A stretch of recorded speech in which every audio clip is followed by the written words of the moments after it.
পৃথিবীর প্রান্তর থেকে 260 বছর পরে হলো নতুন করে এই দেশের মানুষ আবার জাগবে, আবার প্রতিবাদ করবে। যদি মনে করে থাকেন পুলিশের গাড়ি দিয়ে, ভেহিকেল দিয়ে, কানন দিয়ে, র্যাবের গুম খুনের ইতিহাস জমা করে, বিডিআর দিয়ে, সেনাবাহিনী দিয়ে বাংলাদেশের 20 কোটি মানুষের স্বাধীনতার সম্ভাবনা আকাঙ্ক্ষাকে হত্যা করবেন, বোকার স্বর্গে বাস করছেন, বাংলাদেশের মানুষকে চেনেন নাই। তারা নতুন করে যখন জাগবে, আওয়ামী লীগের কাফন কেনার টাকা পাওয়া যাবে না, কবর দেওয়ার মাটি পাওয়া যাবে না। সেই দিন আসতেছে, সেই দিনের প্রস্তুতি নেন। ফেরাউনদের লাশ কোন নদী থেকে ডুবুরিকে দিয়ে উঠানো হয় নাই। এই ফেরাউনদের লাশও বাংলাদেশের মানুষ ডুবুরি দিয়ে উঠাবে না, কোন হুজুর জানাজা পড়বে না, কোন কবর এই লাশ নেবে না।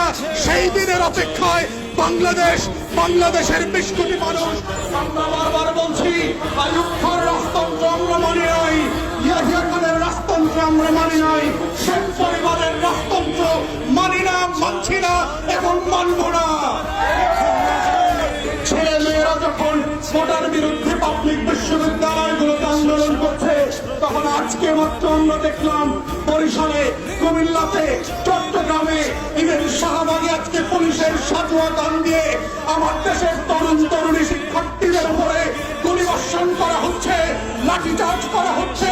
এটা পাঞ্জাবের আমল না, পাকিস্তানিদের হাতে আমরা বন্দী না, এটা 190 বছরের জমিদারি শাসন না।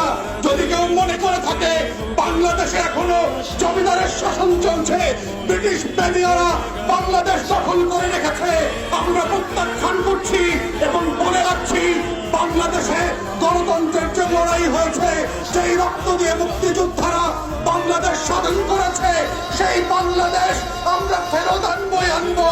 কোটা থাকবে না, ইদার শেখ পরিবার, হাসিনা থাকবে, না হয় বাংলাদেশের 20 কোটি মানুষ থাকবে।